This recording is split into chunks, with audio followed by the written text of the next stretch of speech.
Selamat pagi, selamat siang, dan selamat malam saya ucapkan kepada teman-teman yang hadir untuk menyaksikan seminar PKL saya secara online. Pertama-tama, izinkan saya untuk mengucapkan rasa syukur saya kepada Tuhan Yang Maha Esa karena atas karunia-Nya saya masih diberikan kesempatan untuk mempresentasikan hasil dari praktek kerja lapangan saya. Tidak lupa saya ucapkan terima kasih pula kepada dosen pembimbing saya, yaitu Bapak Aryan Subaidi, karena berkat beliau pula saya bisa menyelesaikan PKL saya. Dan tentu saja ucapan terima kasih saya berikan buat teman-teman yang sudah menyempatkan untuk menonton, meluangkan waktunya untuk menyaksikan seminar PKL saya. Judul PKL saya adalah aplikasi perekapan surat berbasis desktop pada Pengadilan Tata Usaha Negara Mataram.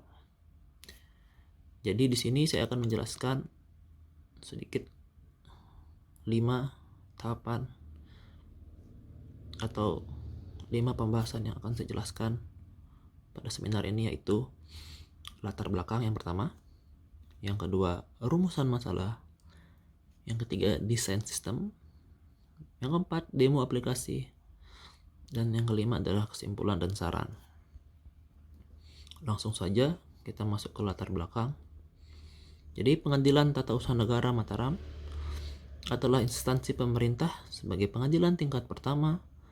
Pengadilan Tata Usaha Negara memiliki fungsi untuk memeriksa, memutus, dan menyelesaikan yang termasuk dalam ranah sengketa tata usaha negara, yang mana adalah administrasi negara yang melaksanakan fungsi untuk menyelenggarakan pemerintahan baik di pusat maupun di daerah, di mana sistem persuratan yang ada di Petun Mataram yang berjalan saat ini masih tradisional atau dilakukan dengan cara yang manual. Nah, pengelolaan data secara manual ini memiliki banyak kelemahan, yaitu duplikasi data tidak konsisten, kesulitan dalam mendapatkan informasi, dan ketidakluasan dalam menghadapi perubahan dan pengembangan atas informasi yang diinginkan. Dari permasalahan tersebut, dibutuhkan sebuah aplikasi komputer yang dapat memudahkan perekapan surat dan pengelolaan surat pada Pengadilan Tata Usaha Negara. Dengan adanya aplikasi ini diharapkan dapat mempermudah pengolahan surat pada Pengadilan Tata Usaha Negara. Yang kedua adalah rumusan masalah. Pengadilan Tata Usaha Negara. Di sini saya mengambil 2 rumusan masalah, yaitu bagaimana merancang pembangunan aplikasi yang dapat digunakan dalam perekapan surat pada Petun Mataram yang berbasis desktop. Yang kedua, bagaimana merancang sebuah sistem yang mampu memudahkan pegawai dalam pengelolaan arsip surat pada Pengadilan Tata Usaha Negara. Oke, kita masuk yang ketiga. Di sini adalah desainnya ya teman-teman. Ini saya tampilkan kelas diagram sederhana saja. Teman-teman bisa lihat ada 5 tabel, yaitu user, pegawai, divisi, surat masuk, dan surat keluar. Jadi ada 5 tabel di sini, bisa teman-teman lihat. Oke, selanjutnya ada use case diagram. Saya tidak menggunakan sistem front office atau back office karena kan permintaan dari kantor sendiri, dan karena memang use case di sini diambil dari keadaan yang ada di kantor. Pegawai, user, admin itu menjadi satu. Jadi tidak perlu adanya back office atau front office. Nah, kita langsung saja ke demo aplikasi ya teman-teman. Oke teman-teman, kita mulai saja demo aplikasinya. Seperti biasa, kita masukkan ID dan passwordnya. Di sini masih saya setting admin ya. Oke, masuk saja, tekan enter. Oke, berhasil login. Sini kita masuk ke tampilan awal, ada histori surat masuk dan histori surat keluarnya. Lalu di main menu ada pilihan transaksi surat masuk, surat keluar, dan laporan. Lalu di menu registrasi ada registrasi staff, divisi, dan usernya. Kita langsung masuk ke surat masuknya, transaksi surat masuk, tekan ikonnya. Oke, langsung keluar formnya. Jadi di sini kita udah langsung masuk ke form surat masuk. Jadi kita demokan saja ada surat yang masuk ke kantor. Misalkan kita masukkan nomor suratnya, misalkan adalah 33, tanggal terimanya hari ini, dan tanggal suratnya juga hari ini, dengan subjek atau perihalnya misalkan sengketa perceraian, dikirimkan oleh kantor agama atau kantor pengadilan agama dengan tujuan misalnya Ibu Rizka Andela Guntari. Oke, dengan catatan segera diproses.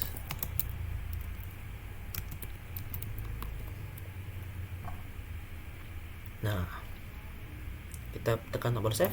Tidak bisa karena kita tidak menekan tombol add terlebih dahulu. Jadi sebelumnya kita harus menekan tombol add dahulu. Oke, kita ulangi sekali lagi ke nomor surat 33 dengan perihalnya misalnya subjeknya tadi sengketa perceraian, pengirimnya adalah Pengadilan Agama, pengirimnya tujuannya adalah Ibu Rizka Andela Guntari, dan catatannya adalah segera diproses. Tekan tombol save dan data berhasil disimpan.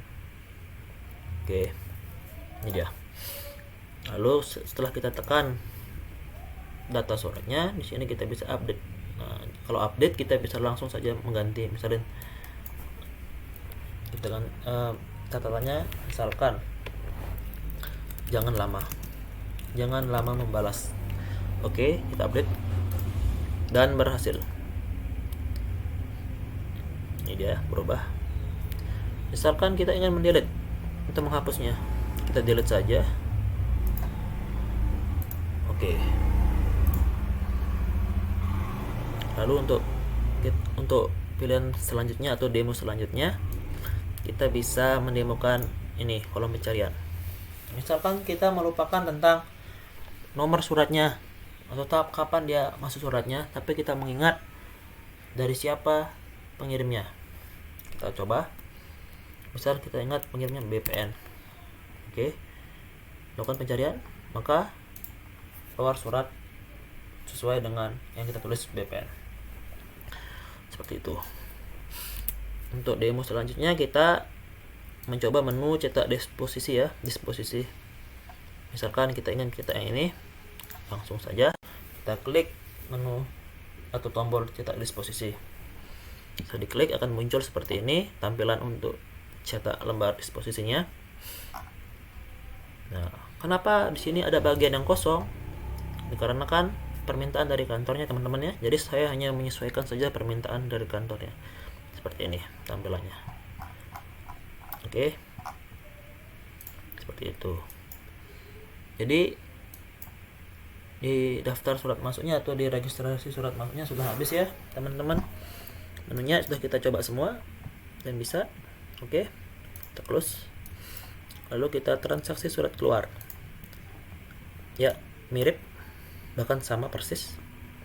Jadi kita hanya coba fungsi-fungsinya saja. Jadi misalkan kita sini kita lagi mencoba nomor suratnya 35. Ini kita biarkan saja by default. Lalu perihalnya perkawinan, perceraian. Dan tujuannya tadi mungkin kita membalas yang dari kantor agama, pengadilan agama. Lalu pengirim suratnya adalah tadi. Kita random saja dengan catatan segera diproses. Oke, kita save. Data berhasil disimpan. Ketika update sama juga, kita coba fungsinya untuk diupdate yang perceraian. Kita ganti dengan harta gono gini. Oke, kita update. Oke, data berhasil diupdate. Dan untuk kita penghapusan atau delete, kita coba fungsinya. Oke, berhasil. Perbedaannya adalah di surat masuk tidak ada cetak disposisi. Untuk fungsi pencarian, misalnya kita lupa pengirimnya siapa, kita lupa nomor suratnya, tapi kita ingat isi suratnya tentang harta gunung gini, misalnya kita ketik saja harta di sini, maka akan keluar. Oke, sangat simpel ya teman-teman. Lalu di sini ada laporan, ya kita klik langsung keluar form laporan. Di sini kita untuk perekapan suratnya. Jadi kapan surat, misal kita ingin melihat surat dari tahun lalu sampai tahun sekarang sampai hari ini. Kita coba misalnya 2 Juli 2019. Oke, tanggal 2 Juli 2019. Kita gunakan ini. Lalu sampai tanggalnya kita set hari ini atau tanggal 2 Juli 2020. Jadi kita set 1 tahun untuk melihat suratnya, berapa surat yang ada di surat masuk. Oke, kita pilih divisinya semua saja. Oke, kita filter. Oke, maka yang keluar adalah form surat seperti ini. Ya, surat yang masuk adalah 2 ternyata. Di sini bisa langsung di print suratnya untuk melihat atau merekapitulasi surat masuknya. Oke. Ya teman-teman, sekarang kita mulai menu atau mencoba demo menu registrasi. Yang pertama kita coba untuk demo registrasi staffnya teman-teman. Ya, di sini kita diminta untuk memasukkan kode pegawai, nama pegawai, jabatan, dan nama divisi. Kita coba yang pertama, misalkan kode pegawainya. Kita akan mencoba pegawai 007 dengan nama pegawainya adalah Saras. Jabatannya adalah Panitera Muda. Oke, pilih divisinya, misalkan dia adalah di divisi Panitera Muda Perkara. Oke, tinggal di save dan Saras sudah masuk. Oke, lalu di sini kita mencoba fungsi update. Di sini ada Andika, kita ganti misalkan namanya salah dengan Andiki. Oke, fungsi update, data berhasil diupdate Andiki. Singkat saja, langsung kita ke fungsi delete. Misalkan pegawainya ada, kita hapus di sini dia registrasi pegawainya. Oke, kita hapus yang pegawai 006. Oke, data berhasil dihapus.